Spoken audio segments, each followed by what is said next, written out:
नमस्ते। हमेशा खुश रहो बिटियाओं। Myself doctor Hina Mewada, assistant professor, department of प्रसूति एंड स्त्री रोग, faculty of Ayurvedic science, Jyoti Vidyapeeth, women's university. आज के सेशन में हम अपरा संघ और रिटेंशन ऑफ प्लेसेंटा के बारे में डिस्कस करेंगे।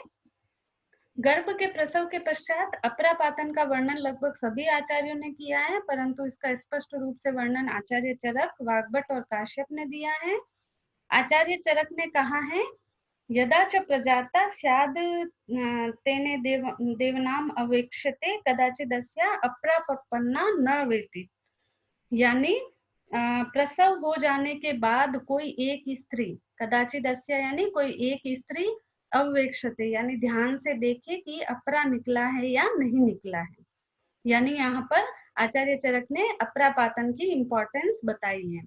अष्टांग संग्रह ने प्रसव की डेफिनेशन देते हुए कहा है, जन्म काले तो प्रसूति मारुत योगात परिवर्त्यवाक सिरा निष्क्रमत्यानु चापरा च्युता मात्र हृदयात एसाम प्रकृति विकृति रतो अन्यथा। यानी जन्म काल में प्रसूति मारुत के योग से गर्भ परिवर्तित होकर यानी घूमकर अवाक सिर यानी नीचे की ओर सिर करके निकलता है और उसके बाद अपरा मात्र हृदय से च्युत होती है। यह प्रकृति है, अगर ऐसा नहीं होगा तो वह विकृति है। यानी अपरा संघ एक प्रकार की विकृति है या एबनॉर्मलिटी है। इसी तरह काश्यप ने भी अपरा निर्गमन के पश्चात ही प्रसूता को सुतिका वर्ड दिया है, उससे पहले वह सुतिका नहीं कहलाएगी। अब बात करते हैं अपरापातन न होने पर क्या क्या उपद्रव हो सकते हैं। आचार्य चरक ने कहा है, अपराम ही वात मूत्र पुरुषाण्यानि च अंतर बहिर्मार्गानि संजति। यानी न निकली हुई अपरा वात मूत्र और पुरुष आदि सभी बहिर्मार्ग से निकलने वाले जो मल हैं उनको रोक देती है। इसी पर टीका करते हुए आचार्य चक्रपाणि ने कहा है, बहिर्गमनशील पुरुष आदि अभ्यंतर प्रदेश में संसक्त हो जाते हैं। इसी कारण जो बहिर्गमनशील मल है वो बाहर नहीं निकल पाते हैं। सुश्रुत ने इसके उपद्रव आना और आधमान बताया है और भाव प्रकाश ने इसके उपद्रव शूल, आधमान और वहनी मंदता बताया है। आचार्य वाग्भट ने इसका चिकित्सा सूत्र बताते हुए कहा है, तत्संगे ही अनिल हेतु श निर्यातासु तज्जयाति। यानी अपरा संग वायु के कारण होता है, तो वायु को विजय कर लेना या वायु को शांत कर देने से अपरा तुरंत ही बाहर निकल जाती है।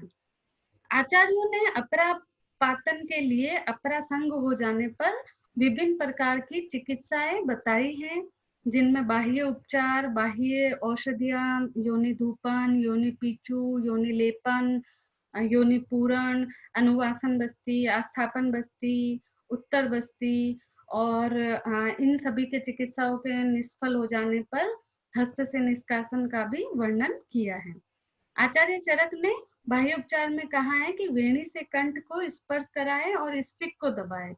इससे इंट्रा एब्डोमिनल प्रेशर जो है वो इंक्रीज होता है और इंट्रा एब्डोमिनल प्रेशर इंक्रीज होने से जो एक्सपल्सिव फोर्स है वो इंक्रीज होता है और मायोमेट्रियल कॉन्ट्रैक्शन भी बढ़ते हैं। योनि में धूपन भुजपत्र, गुग्गुलू, कांचमणि, सर्प निर्मुख आदि से करना चाहिए।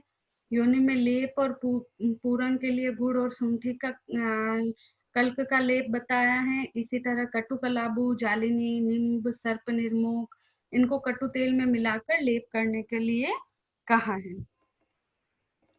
लांगली मूल कल्क का हाथ, पैर और उदर में लेप बताया है। यहाँ पर लांगली में एबॉर्टिफिकेंट एक्टिविटी होती है और ये मायोमेट्रियल कॉन्ट्रैक्शन को इंक्रीज करती है और ये ऑक्सीटोसिस प्रॉपर्टी भी रखती है। इसके कारण ये मायोमेट्रियल कॉन्ट्रैक्शन बढ़ाती है। इसी तरह स्नूही सिर का मूर्धा में अवशेचन बताया है, क्योंकि स्नूही सिर जो है वो तीक्ष्ण होता है और इसमें एबॉर्टिफिकेंट प्रॉपर्टी भी होती है, इसके कारण ये अपरा का पातन कराता है। सतपुष्पा, कुष्ठ, मदन फल और हिंगू से सादे तेल का पिच्चू धारण करने के लिए बताया है। इसी तरह इन्हीं से सिद्ध तेल का अनुवासन बस्ती भी बताई है। और सिगरू, सुमुख, अजाजी, चित्रक, इनके कल्क में गोदुग्ध व गोमूत्र मिलाकर कटु तेल से साधित करके अनुवासन बस्ती देने के लिए कहा है। सिद्धार्थ, कुष्ठ, लांगली, महावृक्ष, इनके सीर से मिश्रित सूरामंड की अनुवासन बस्ती देने आस्थापन बस्ती देने के लिए कहा है। और सिद्धार्थक तेल की उत्तर बस्ती के लिए भी आचार्यों ने बताया है। आस्थापन और अनुवासन बस्ती वात के समन के लिए दी जाती है। वायु के समन के कारण वायु के शांत हो जाने के कारण अप्रापातन जल्दी ही हो जाएगा, इसलिए। और इसमें जो ड्रग्स है मेनली, जैसे सतपुष्पा है, कुष्ठ है, सरसप है, लांगली है, महावृक्ष है, इन सभी में एबॉर्टिफिकेंट प्रॉपर्टी होती है और ये मायोमेट्रियल कॉन्ट्रैक्शंस को बढ़ाती है। अभ्यंतर उपचार के रूप में आचार्यों ने कहा है गुड़ और शुंठी के कल्क का सेवन करना चाहिए। कुष्ठ और एला के कल्क को सूरा के साथ सेवन करने के लिए कहा है। और पिपल आदि गण के कल्क को भी सूरा मंड के साथ सेवन के लिए बताया है। अगर ये सभी विधियां निष्फल हो जाए तो लास्ट में आचार्यों ने हस्त से नाल का अनुसरण करते हुए अपहरण करने के लिए कहा है। आचार्य सुश्रुत ने इस श्लोक में बताया है हस्तेना अपहरेत, यानी जब सभी जो औषधियां बताई हैं वो निष्फल हो जाए तो हाथ से अपरा का पातन करें, जो मॉडर्न में मैनुअल रिमूवल ऑफ प्लेसेंटा से कोरिलेट कर सकते हैं। अब हम रिटेंशन ऑफ प्लेसेंटा की बात करते हैं। तो the placenta is said to be retained when it is not expelled out even 30 minutes after the birth of the baby. WHO इसकी लिमिट 15 मिनट बताता है, क्योंकि जो थर्ड स्टेज ऑफ लेबर है वो 5 से 15 मिनट होती है, जिसमें प्लेसेंटल एक्सपल्जन नॉर्मली हो जाता है। अगर 30 मिनट तक भी प्लेसेंटा एक्सपेल आउट नहीं होता तो उसको रिटेन्ड प्लेसेंटा कहेंगे। नॉर्मली जो प्लेसेंटा सेपरेट होता है वो 3 फेजेस में होता है। First, separation through the spongy layer of decidua, then descent into the lower segment of vagina, and finally its expulsion to outside. यानी पहले डेसिडुआ की स्पॉन्जी लेयर से प्लेसेंटा सेपरेट होगा, फिर इसका डिसेंट होगा लोअर सेगमेंट में, और फिर एक्सपल्जन होगा वेजाइनल इंट्रोइटस के बाहर। अगर इन तीनों फेजेस में कोई भी इंटरफेरेंस होता है तो उससे प्लेसेंटा रिटेन हो जाएगा। कॉजेस की बात करें तो फर्स्ट कॉज है when placenta separated but it retain because of poor voluntary expulsive effort, यानी बियर डाउन पेशेंट नहीं कर पा रही है तो उसकी वजह से रिटेन प्लेसेंटा भी सेपरेट प्लेसेंटा भी रिटेन हो सकता है। सेकेंड कॉज है सिंपल अडेरेंट प्लेसेंटा।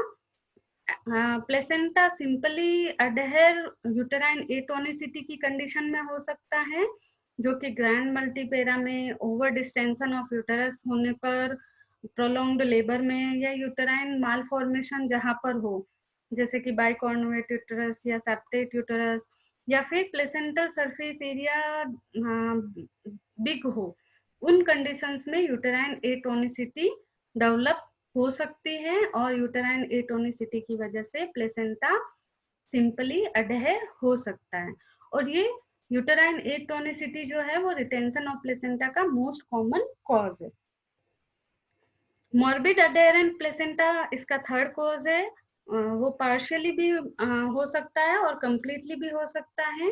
प्लेसेंटा 3 तरह से मॉर्बिडली अडेयर हो सकता है, या तो प्लेसेंटा एक्रीटा, इनक्रीटा और या परक्रीटा।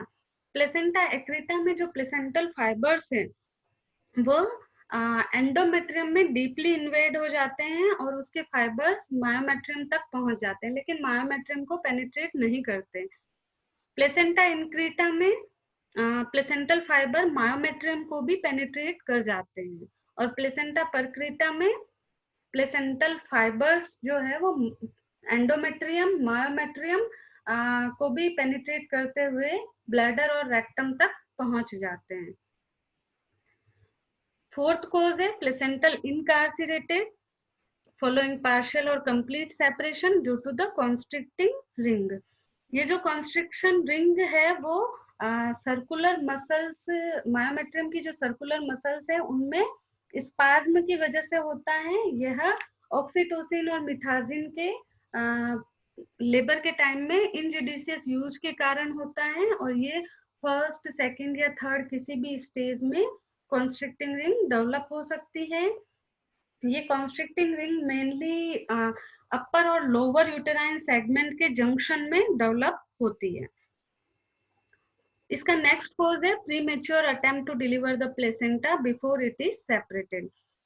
जबकि प्लेसेंटा सेपरेट नहीं हुआ है उससे पहले ही बार बार प्लेसेंटा को एक्सपेल आउट करने के लिए अगर प्लेसेंटल या मैनिपुलेशंस किए जाए तो उसकी वजह से भी प्लेसेंटा रिटेन हो सकता है। इसमें प्लेसेंटा अगर रिटेन्ड है तो ब्लीडिंग होने के चांसेस ज्यादा होते हैं, वो सेपरेटेड प्लेसेंटा में ब्लीडिंग होने के चांसेस ज्यादा होते हैं। अगर प्लेसेंटा रिटेन्ड है तो यूटेरस जो है वो लैक्स होगा। अगर प्लेसेंटा रिटेन्ड एटोनिसिटी की वजह से है तो वेजाइनल एग्जामिनेशन में कॉन्स्ट्रिक्टिंग रिंग मिल सकती है, यूटेरस रप्चर्ड मिल सकता है, या प्लेन ऑफ क्लीवेज नहीं मिलेगा वेजाइनल एग्जामिनेशन में अगर मॉर्बिड अडेरेंट प्लेसेंटा है तो। अब हम कॉम्प्लिकेशंस की बात करते हैं तो हेमरेज इसका मोस्ट कॉमन कॉम्प्लिकेशन है, यानी रिटेन प्लेसेंटा के कारण ब्लीडिंग हो सकती है, पिल्पीरियल सेप्सिस यानी इन्फेक्शन हो सकता है, शोक हो सकता है, शोक मेनली ब्लड लॉस के कारण हो सकता है, या फिर प्लेसेंटा 1 घंटे से भी ज्यादा रिटेन्ड हो चुका है तो उस वजह से हो सकता है, या फिर बार बार एब्डोमिनल मैनिपुलेशंस किए जाए प्लेसेंटा को एक्सपेल आउट करने के लिए जबकि प्लेसेंटा सेपरेटेड नहीं है तो भी शॉक डेवलप हो सकता है। नेक्स्ट कॉम्प्लिकेशन ये है कि जो नेक्स्ट प्रेगनेंसी होगी उसमें रिकरेंस के चांसेस बढ़ जाते हैं और प्यूर्पेरियम में सब इन्वोल्यूशन होने के चांसेस ज्यादा होते हैं। मैनेजमेंट की बात करते हैं आप तो सबसे पहले empty the bladder, then breast feeding और निप्पल स्टिमुलेशन। ब्रेस्ट फीडिंग और निप्पल स्टिमुलेशन के कारण ऑक्सीटोसिन का सिक्रेशन ज्यादा होता है और ऑक्सीटोसिन जो है वो अपने आप में मायोमेट्रियल कॉन्ट्रैक्शन को इंक्रीज करता है और एटोनिसिटी को खत्म करता है, यानी यूटेराइन कॉन्ट्रैक्शन को प्रॉपर करेगा और उसकी वजह से प्लेसेंटा इजीली रिमूव हो जाएगा। पोजीशन चेंज करनी है, मेनली अपराइट पोजीशन के लिए पेशेंट को इनकरेज करना है ताकि ग्रेविटी से प्लेसेंटा एक्सपेल आउट हो सके। अगर ब्लीडिंग है तो एनेस्थेटिस्ट को इमीडिएटली इन्फॉर्म करना है और large bore IV cannula insert करना है, यूरिनरी कैथेटर इंसर्ट करना है और ऑक्सीटोसिन इन्फ्यूजन करना है लगभग 20 यूनिट 1 लीटर में और 60 ड्रॉप्स पर मिनट के रेट से ऑक्सीटोसिन इन्फ्यूजन करना है। लाइन ऑफ ट्रीटमेंट की बात करें तो लाइन ऑफ ट्रीटमेंट जो है वो सेपरेशन पे डिपेंड करता है प्लेसेंटा के। अगर प्लेसेंटा सेपरेटेड है लेकिन रिटेन्ड है तो उस कंडीशन में कंट्रोल कॉन्ट्रैक्शन के द्वारा प्लेसेंटा को एक्सपेल किया जाता है। यदि प्लेसेंटा अनसेपरेटेड है लेकिन कोई कॉम्प्लिकेशन भी नहीं है तो प्लेसेंटा को मैनुअली रिमूव कर सकते हैं अंडर जीए यानी जनरल एनेस्थीसिया में। अगर कॉम्प्लिकेटेड है प्लेसेंटा और सेपरेटेड भी नहीं है तो उस टाइम पहले कॉम्प्लिकेशन को मैनेज करना है, बाद में प्लेसेंटल रिमूवल करना है। अगर प्लेसेंटा डीपली एम्बेडेड है तो उस कंडीशन में जैसे प्लेसेंटा एक्रीटा, इंक्रीटा या प्लेसेंटा परक्रीटा, उन कंडीशंस में हिस्टेक्टोमी प्लान कर सकते हैं। ये कंट्रोल कॉन्ट्रैक्शन की विधि है। इसमें सबसे पहले ऑक्सीटोसिन देने के बाद जो राइट हैंड है उससे अम्बलाइकस को पकड़ना है जो कि लटक रही है, और दूसरे लेफ्ट हैंड से सुप्राप्यूबिक प्यूबिक सिम्फाइसिस पर रखना है, और लेफ्ट हैंड से एब्डोमिनल वॉल के साथ यूटरस को ऊपर की तरफ यानी अपवर्ड और बैकवर्ड पुश करना है, और अम्बलाइकल कॉर्ड को राइट हैंड से डाउनवर्ड और फॉरवर्ड पुश करना है।